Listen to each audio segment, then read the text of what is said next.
오늘 우리에게 주시는 하나님의 말씀은 사사기 6장 11절에서 18절까지의 말씀입니다. 사사기 6장 11절에서 18절까지의 말씀을 교독하시고 마지막 절은 합독하시도록 하겠습니다. 여호와의 사자가 아비에셀 사람 요아스에게 속한 오브라에 이르러 상수리 나무 아래에 앉으니라. 마침 요아스의 아들 기돈이 미디안 사람에게 알리지 아니하려 하여 밀을 포도주 틀에서 타작하더니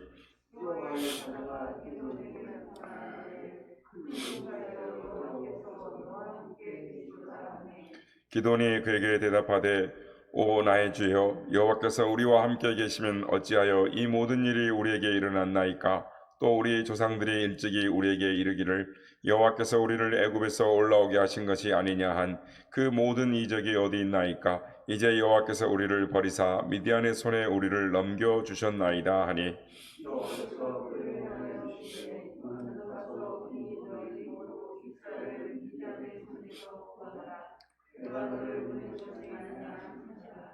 그러나 기돈이 그에게 대답하되 오 주여 내가 무엇으로 이스라엘을 구원하리이까.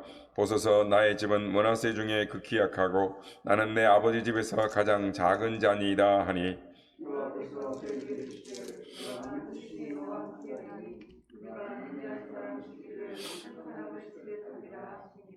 기돈이 그에게 대답하되 만일 내가 주께 은혜를 얻었사오면 나와 말씀하신 이가 주 되시는 표징을 내게 보이소서. 내가 예물을 가지고 다시 주께로 와서 그것을 주 앞에 드리기까지 이곳을 떠나지 마시기를 원하나이다 하니 그가 이르되 내가 너 돌아올 때까지 머무리라 하니라. 아멘. 할렐루야. 오늘 아침에도 우리 예배 가운데 함께 하신 주님을 찬양합니다. 그리고 오늘 또한 새벽을 깨워 기도의 향연으로 하나님 앞에 예배하는 모든 성도님들께 하나님의 은혜와 평강이 함께 하시길 기원드립니다. 사사 시대는 이스라엘 역사에 있어서 영적 침체의 시기라 할 수 있습니다. 350여 년 동안 이스라엘 백성들이 죄를 지면 하나님이 이방의 손을 통해서 징벌을 하시고 또 백성의 부르짖으면 사사를 통해서 구원하시는 이 패턴이 계속 반복됩니다. 그런데 시간이 흐를수록 상황이 점점 악화됩니다. 그들은 하나님의 다스림을 받기를 싫어하고 자기 소견에 옳은 대로 행함으로 말미암아 이 총체적인 영적 침체기를 맞게 되는 것입니다. 그러나 사사기에 드러난 이 하나님의 징계와 사사를 통한 이 구원의 역사는 하나님께서 여전히 이스라엘 백성들을 사랑하시고 이스라엘을 자기 백성으로 여기고 계시는 것들을 우리는 보고 알 수 있습니다. 지난 시간에 우리가 봤던 것처럼 드보라가 가나안 왕 야빈, 즉 강력한 철병거를 소유한 시스라로부터 이스라엘을 구원한 후 40년 동안 평화를 누렸지만 이스라엘은 또 여호와의 목전에 악을 행합니다. 그래서 오늘 보면 6장 1절에 보면 이스라엘 자손이 또 여호와의 목전에 악을 행함으로라는 말씀으로 시작합니다. 이번에는 가나안 동쪽에 사는 미디안, 아말렉 동방 사람들을 통해서 하나님은 이스라엘을 징벌하셨습니다. 이 미디안 족속이란 이 아브라함의 후처인 이 그두라의 자손으로 에돔의 남쪽에 살았던 유목 민족이었습니다. 그래서 미디안은 민수기 31장에 보면 모세에 의해서 이렇게 크게 패한 적이 있습니다. 그런데 200년이 지난 후 지금 이 기드온의 시대에는 이스라엘의 압제자로 등장을 하게 됩니다. 그래서 추수 때만 되면 떼를 지어 쳐들어와서 토지 소산을 강탈해 갑니다. 양과 소와 나귀도 남김없이 빼앗아 갑니다. 그들은 아예 장막을 치고 장기간 체류하면서 약탈을 해 갑니다. 그들은 메뚜기 떼와 같이 많아서 이스라엘 땅에 남아나는 것이 없었습니다. 이스라엘이 사는 것을 완전히 황폐하게 만들어서 그곳에 사는 이스라엘 사람들을 쫓아내려는 심산이었습니다. 그러다 보니 이스라엘 사람들은 산으로 피해 웅덩이와 굴과 또한 산성을 만들고 숨어 지내야 하는 형편이었습니다. 하나님이 이스라엘과 함께 하지 않으시니 미디안 사람들을 당할 수가 없었습니다. 더 이상 견딜 수 없게 되자 이스라엘 백성들은 7년 만에 비로소 하나님께 부르짖습니다. 그리고 그 응답으로 하나님께서 사사 기드온을 보내주십니다. 그런데 여러분, 왜 하나님께서는 이 사사 기드온을 사사로 들어 사용하셨을까요? 성경은 그를 믿음의 사람이다 라고 말을 합니다. 그래서 이브리서 11장에 보면 이 믿음의 사람들의 이름이 쭉 나열되어 나오는데 거기에 기드온의 이름이 나오는 것입니다. 사사시대에 귀하게 쓰임받은 이 기드온은 과연 어떤 사람이었기에 하나님이 그를 들어 사용하셨을까요? 그가 가지고 있는 믿음은 어떤 믿음이었을까요? 오늘 시간에는 한 2가지 정도를 살펴봄으로 은혜를 나누고자 합니다. 첫째, 기드온은 하나님을 믿는 믿음을 가지고 있었습니다. 그러니까 하나님을 찾고 구하는 믿음을 가지고 있었습니다. 하나님은 오래전에 기드온을 선택하시고 그를 예비하시고 준비하셨습니다. 그리고 때가 되자 그에게 은혜를 베푸십니다. 그를 부르시는 것입니다. 오늘 본문은 바로 그런 하나님의 선택과 부르심, 소명이 어떻게 이루어지는가를 보여주고 있습니다. 오늘 보면 11절에 보면 여호와의 사자가 기드온을 찾아옵니다. 그리고 이렇게 말합니다. 큰 용사여 여호와께서 너와 함께 계시도다. 이렇게 하나님은 기드온을 부르셨고 기드온은 이런 하나님의 부르심 앞에 순종하며 믿음의 삶을 결단함으로 하나님 앞에 쓰임을 받게 됩니다.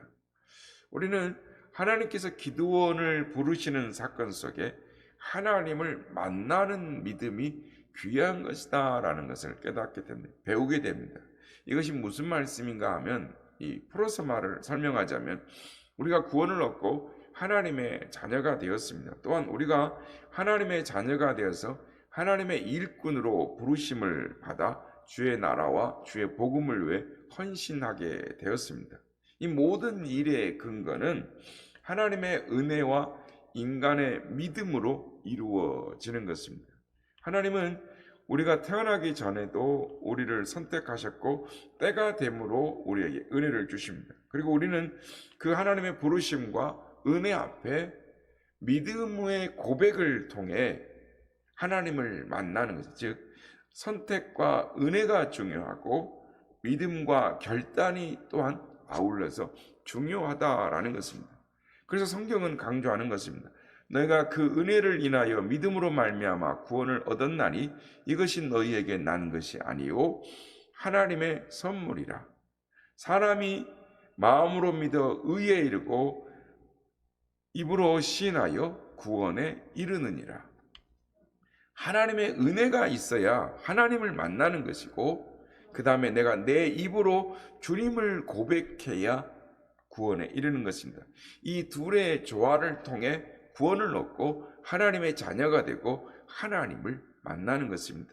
그래서 오늘 본문 18절에 보면 내가 예물을 가지고 다시 주께 와서 그것을 주 앞에 드리기까지 이곳을 떠나지 마시기를 원하나이다 하니 그가 이르되 내가 너 돌아올 때까지 머무리라 하라고 말합니다.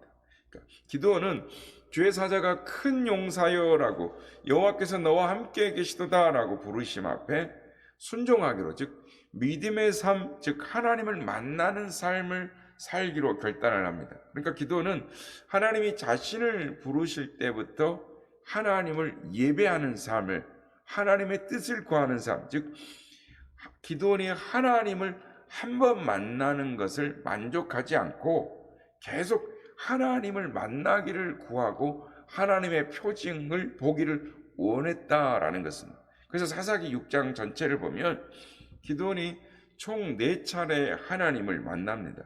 하나님의 음성을 듣고 하나님의 지시함을 받고 그리고 2가지 표적을 통해서 하나님을 체험하고 그가 하나님의 사람으로 살기로 결심을 하는 것입니다. 그렇습니다. 우리가 하나님의 사람으로 사는 것은 하나님을 한번 만나는 것으로 이루어지지 않는다라는 것입니다. 계속해서 하나님을 만나야 합니다. 하나님과 만남을 소망해야 하는 것입니다.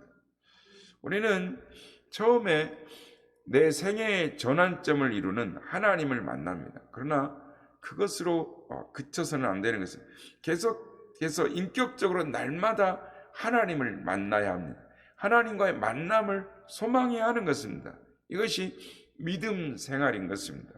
여러분, 믿음 생활은 한마디로 날마다 하나님을 만나는 것입니다. 하나님을 만나야 문제가 풀리고 난관도 극복되고 장벽이 무너지는 것입니다. 결국 신앙생활은 하나님을 만남으로 성숙해져 가는 것입니다. 그래서 하나님을 만날 때 나는 살게 되는 것입니다. 하지만 하나님을 만나지 못할 때 내 영혼은 점점 병들어 가는 것입니다. 그래서 우리의 삶에, 우리의 인생에, 우리의 신앙생활에 하나님을 만나는 것이 그 무엇보다도 중요한 것입니다. 그러므로 날마다 하나님을 만나야 하는 것입니다. 신앙생활의 모든 행위는 한마디로 하나님을 만나는 일인 것입니다. 예배가 그렇습니다. 예배는 하나님과 나와의 만남입니다. 기도가 만남이고 말씀도 설교도 모두 하나님과의 만남인 것입니다. 하나님을 자주 만나야 되는 것입니다. 만남을 통해 우리 영혼이 살고 우리 영혼이 회복되는 것입니다. 그러므로 믿음으로 나아가야 하는 것입니다. 믿음으로 예배를 드리고 기도하고 말씀을 가까이 하고 믿음으로 하나님의 말씀에 귀를 기울여야 우리 영혼이 사는 것입니다. 여러분, 하나님을 만나는 것, 하나님을 추구하는 것, 그거를 믿음, 참된 믿음이다라고 말합니다. 그래서 잠언에 이렇게 말씀합니다. 나를 사랑하는 자들이 나의 사랑을 입으며 나를 간절히 찾는 자가 나를 만날 것이니라 라고. 날마다 하나님을 찾고 구함으로 말미암아 하나님과 더 가까워져가는 우리 모두가 되시길 주의 이름으로 축원합니다. 둘째, 기드온이 가진 믿음은 생각하는 믿음이었습니다. 이 본문을 유심히 살펴보면 기드온은 하나님과 하나님의 천사와 질문하고 답하는 내용으로 본문이 구성되어 있습니다. 먼저 기드온은 자신을 큰 용사로 부르시며 하나님이 자기와 함께 계시다라는 말이 떨어지자마자 무섭게 오늘 보면 13절 말씀을 합니다. 기드온이 그에게 대답하되 오 나의 주여 여호와께서 우리와 함께 계시면 어찌하여 이 모든 일이 우리에게 일어났나이까? 또 우리 조상들이 일찍이 우리에게 이르기를 여호와께서 우리를 애굽에서 올라오게 하신 것이 아니냐 한 그 모든 이적이 어디에 있나이까? 이제 여호와께서 우리를 버리사 미디안 손에 우리를 넘겨주셨나이다 하니, 이 말씀을 보면 이 기드온이 막 하나님을 불신해서 하나님을 막 따지고 하나님 앞에 불평하는 것처럼 보입니다. 그러나 조금만 깊이 들여다보면 기드온은 이 천사에게 그의 깊은 생각 속에서 나오는 솔직한 질문을 하고 있습니다. 이런 기드온의 질문에 대해서 천사는 자세하게 답변을 해줍니다. 그 말이 몇 번 오고 가고 이제 기드온은 깊은 생각에서 신중한 행동으로 이어지는 것입니다. 그래서 17절에 보면 내가 주께 은혜를 입었사오면 나와 말씀하신 이가 주 되시는 표징을 내게 보이소서라고 말합니다. 은혜와 믿음과 부르심에 대한 증거를 보여달라라는 것입니다.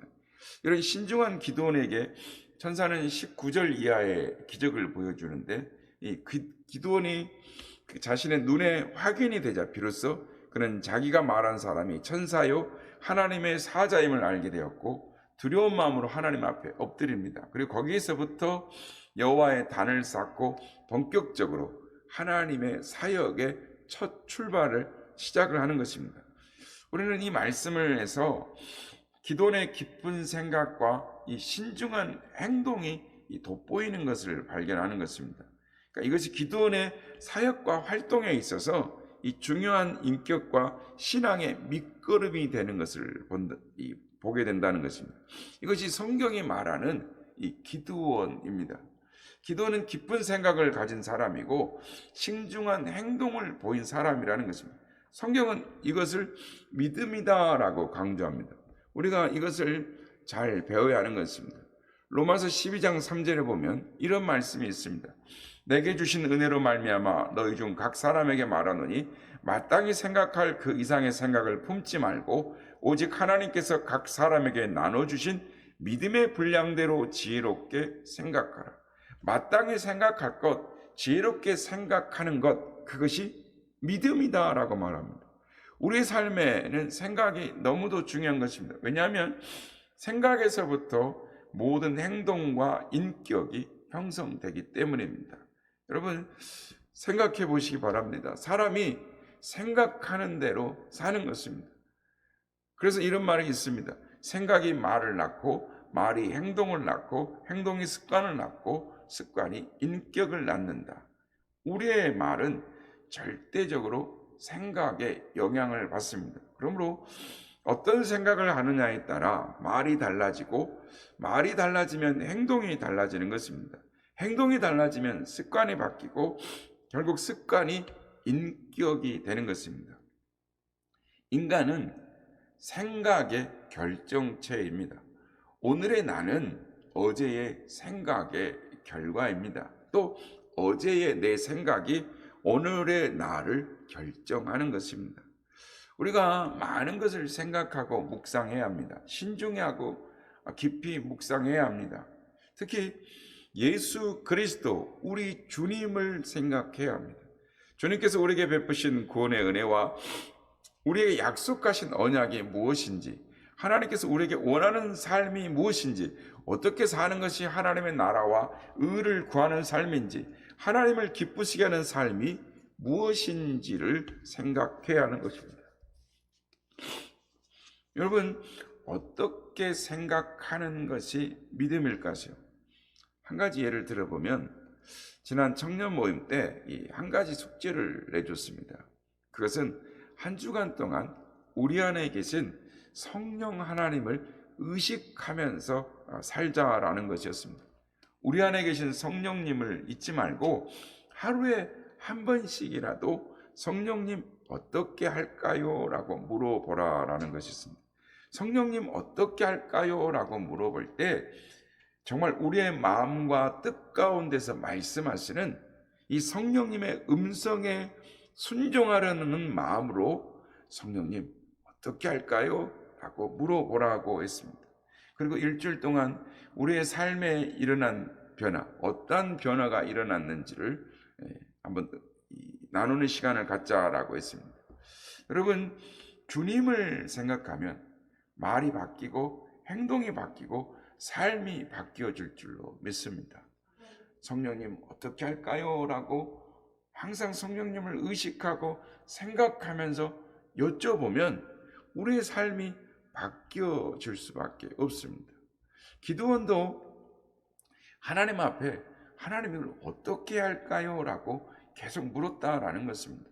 하나님을 의지하면서 그의 삶 속에 하나님 앞에 어떻게 할까요? 라고 자꾸 묻는 신앙이 그를 하나님의 사사로 쓰임받는 사람으로 만들게 되었다라는 것입니다. 그렇습니다. 바라기는 하나님을 묵상하며 하나님 말씀에 순종하며 하나님 앞에 쓰임받는 삶, 하나님을 또 생각하고 하나님 오늘 내가 어떻게 살까요? 하나님을 기쁘시게 하는 삶이 무엇일까요? 라고 오늘도 성령님을 의지하며 자꾸 묻는 삶을 통하여 하나님께 쓰임받는 우리의 삶이 되시길 주의 이름으로 축원합니다.